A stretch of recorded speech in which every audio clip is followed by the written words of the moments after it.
Revanth అన్నదైతే 100% correct ఉంది. ఆయన correct చేస్తున్నారు. ప్రజలకు ఇచ్చిన మాట నిలబెట్టుకుంటున్నారు.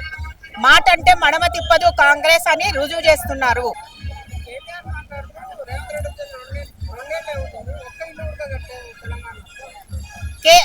ఎవరు కేటీఆర్ అన్నాడా? కేటీఆర్ని రమ్మని చెప్తావా? నేను తీసుకుపోతా. నేను మా అడ్డగుట్టలో కట్టిన ఇండ్లను చూపిస్తాం. వాళ్ళు కట్టి ఎవరికి ఇయ్యలే. అక్కడ వాళ్ళ కార్యకర్తలకే ఒక్కొక్కరికి 5-6 ఇండ్లు ఇచ్చిండు. ఒక్కరికి ఇస్తారు, అట్లా ఇవ్వరు.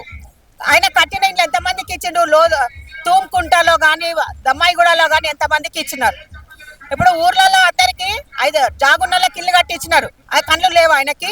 కళ్ళ లేవునే కళ్ళు కాకులు పొడిసాయా? చూస్తలేడు ఆయన ఎంతమంది ఇళ్ళలోకి పోతున్నారు. అలా కళ్ళు మండుతున్నాయి రేవంత్ ఇవన్నీ చేస్తుండంటే.